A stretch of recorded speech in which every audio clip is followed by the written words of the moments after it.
भक्त के ये 6 अपराध तुम्हारी भक्ति को ढक देंगे।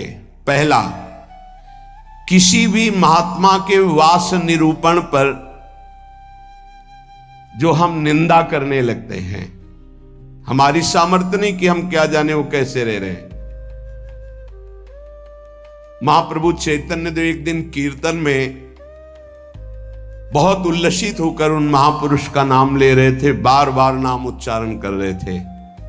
हमें नाम विस्मरण है। बहुत सुंदर पोशाक महंगी महंगी पहनते थे, पान पाए, इत्र लगाए, फुलेल केशों में सजाए। बहुत वर्ष हो गए पहले चैतन्य महाप्रभु के पावन चरित्र का पठन किया था, इसलिए स्मृति नहीं उनका नाम, उनके नाम का। पुंडरीक विद्या, हाँ यही नाम था, पुंडरीक विद्या। तो गदाधर आदि जो भगवत महाप्रभु के पार्षद थे, उन्होंने सोचा कि जब महाप्रभु भाव में ऐसा उनका नाम उच्चारण कर रहे हैं तो कोई वीतराग बड़े परमहंस महापुरुष होंगे, चलो उनके दर्शन करने चलते हैं।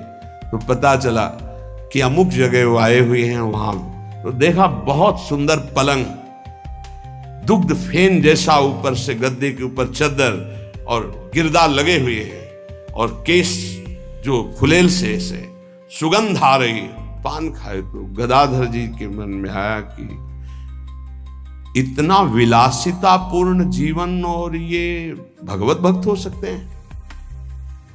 संशय हुआ तो एक जो महाभागवत साथ गए थे, तो उन्होंने भगवान श्री कृष्ण की रूप माधुरी का भरा हुआ श्लोक गान किया।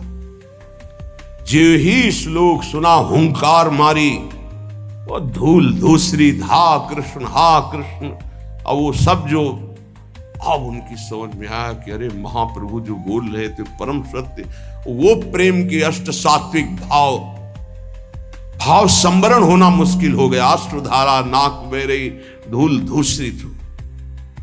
गदाधर जी ने चरण पकड़े और कहा मेरे से भारी अपराध बन गया। ऐसे महापुरुष के बाहरी स्वरूप को देखकर हमारे अंदर अश्रद्धा हुई थी, दोष दर्शन हुआ था, क्षमा चाहता। कैसे क्षमा हो? तो शिष्यत्व स्वीकार किया था। चरित्र में ऐसा पढ़ा। किसी भी भक्त या महात्मा के वास निरूपण, वेश निरूपण की अगर वृत्ति आपने की तो अपराध बन जाएगा। अरे ये तो ऐसा, इनको तो ऐसा होना चाहिए, इनको तो ऐसी जगह रहना चाहिए, इनको तो ऐसा नहीं।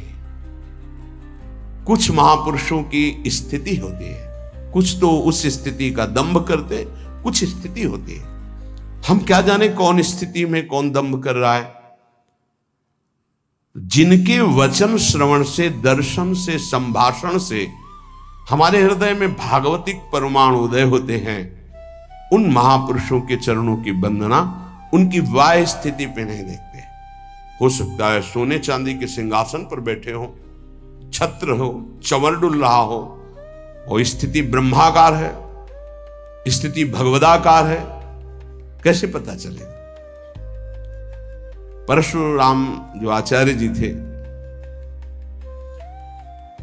उनके आश्रम के बाहर लिखा था, माया सगी न तन सगा, सगा न ये संसार, परशुराम ये कह रहे सगा सुसिरजन हार। तो एक लंगोटी लगाए, लौकी की कमंडल लिए और भारी वैराग्य वृत्ति के अंदर गए और कहा ये श्लोक किसका लिखा हुआ है? दोहा। तो उनका गुरुदेव का कहाँ है?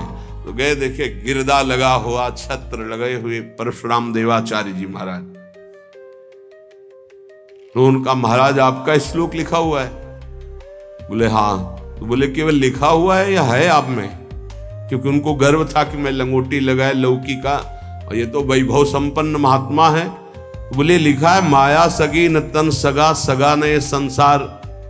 तो आपने कहा सगा जो सृजनहार, हम तो सब माया ही देख रहे हैं। तो कहा आपका इशारा क्या है? बोले जब सृजनहार सगा है तो फिर माया क्या? बोले चलो आपने समझा दिया, बड़ी कृपा, चल दिए। बोले कहाँ चल दिए? बोले जहां ले चलो आप। वो स्थिति प्रज्ञ महापुरुष थे। चल जब 10-12 किलोमीटर चले तो बोले भिक्षा का हमारे समय हो रहा, तो बोले परशुराम देवाचार्य ने आज तक कभी हाथ नहीं फैलाया। आकाश वृत्ति पे हम रहते हैं, प्रियालाल जैसी व्यवस्था करते हैं उसके अनुसार रहते हैं। बोले हम तो भिक्षावृत्ति से रहते। बोले जाओ मांगने। बोले आपके लिए भी ले आवे, कभी किसी का सहयोग नहीं चाहा, केवल सीधे प्रियालाल से आप अपने लिए लाइए और पाइए, और जहां आपकी इच्छा वहां ले चलिए। वो गए भिक्षा लेने, वो जंगल के एक जगह बैठे हुए थे, तो वहां से राजा की सवारी निकली। देखा परशुराम देवाचार्य उतरे, साष्टांग दंडवत। महाराज यहां कैसे? प्रभु की इच्छा।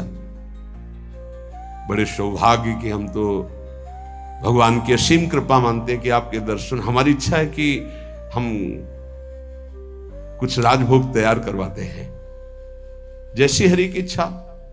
देर न लगी, वहां रसोईया लग गए, कढ़ाइयां। महाराज अगर यहां आप विश्राम करें, बस इशारा हो जाए तो जैसी हरि इच्छा, खुदाई शुरू। आश्रम निर्माण की नींव के लिए खुदाई शुरू, कढ़ाई चढ़ गई, बनना शुरू हो गया। वो संत आए 1 घंटे बाद, वहां देखा। बोले यहां क्या हो रहा है? बोले यहां आश्रम बनेगा, ये रसोई बन गई। उनका महाराज ये क्या लीला है? तो बोले तुम जिस वैराग्य के अहम वृत्ति को धारण किए हो, उस अहम वृत्ति का त्याग करो। वैराग्य का तात्पर्य होता है राग रहित, स्पृहा रहित होना। वो चाहे असंख्यों के वैभव में बैठा है, लेकिन राग और स्पृहा रहित है। अगर एक लंगोटी का भी राग है, लौकी के कमंडल का भी राग है, शरीर का भी राग है, वो रागी है, वो वीतरागी नहीं है। वीतराग की स्थिति को समझना बड़ा कठिन। दत्तात्रेय जी महाराज से यही पूछा कि आप कोई कर्म नहीं करते, कर्म ना करने वाले को विषय नहीं मिलता, और विषय सेवन ना करने से ऐसा स्वास्थ्य कैसे हो सकता है आपका? तो उन्होंने कहा मैं अखंड प्रसन्न रहता हूं, इसलिए ये भोगों से स्वस्थ नहीं हूं, मैं अखंड प्रसन्नता को प्राप्त। कभी राजमहलों के राजसैयाओं पे शयन करता हूं, तो कभी राख की ढेर पर शयन करता हूं, कभी बड़े बड़े राजाओं से सम्मानित होता हूं, तो कभी फुटपाथ में लेकर अपमान को भी प्राप्त करता हूं। मुझे न सम्मान ना अपमान, किसी का प्रभाव नहीं। इसलिए किसकी क्या स्थिति कैसे जाना जा सकता है? तो हम किसी का वास निरूपण आदि, वेश निरूपण आदि करके किसी की निंदा करेंगे तो पता नहीं कितना महाभागवत है, हमसे अपराध बन जाए। दूसरा ज्ञान निरूपण। कुछ संत भगवान ऐसे होते हैं जो कुछ नहीं बोलते, अरे इनको कोई ज्ञान तो है नहीं, कुछ बोलना तो आता, क्या बोलना ही कोई साधुता है क्या? पता नहीं उसकी कितनी ऊंची स्थिति है, कैसे कोई जानेगा? इसलिए किसी संत के रूप में विराजमान जो भगवान हैं, उनके ज्ञान निरूपण करके निंदा न कर। इनको कुछ नहीं आता। आजकल यही है, केवल बुद्धि की धरा से देखा जाता है। अरे वो तो बोल नहीं पाते हैं। वो तो महापुरुषों की स्थिति को जानना कोई महापुरुष ही जान सकता है, दूसरा नहीं जान सकता। इसलिए ये अपराध न करे कभी कि किसी के संत के ना बोलने से ये समझ जाए कि अरे इनको कोई ज्ञान नहीं है। भला ये क्या जाने, शास्त्र की बातें, पढ़े लिखे तो लगते नहीं हैं। पढ़ा लिखा होना भी बहुत सौभाग्य का विषय है और कहीं कहीं दुर्भाग्य का विषय है। तो एक आए थे, इतने कागज में उनकी डिग्रियां केवल उनके शिष्यों ने भेजी थी कि हमारे गुरुजी दर्शन करने आ रहे हैं। तिरुपति बालाजी से विद्वता की मूर्ति, साष्टांग दंडवत और क्या क्या भगवत प्रसादी, वो ऐसे लग रहे थे कि एक शब्द नहीं आता। मतलब बड़े बड़े शंकराचार्यों को पढ़ाया था उन्होंने, उनकी वो शिष्यों ने जो दिया था उसमें दिखाई दे रहा, बड़े बड़े शंकराचार्यों को उन्होंने विद्या पढ़ाई थी। विद्या विनयम ददाति, वो देखने को मिला कि विद्वान में कैसी दैन्यता।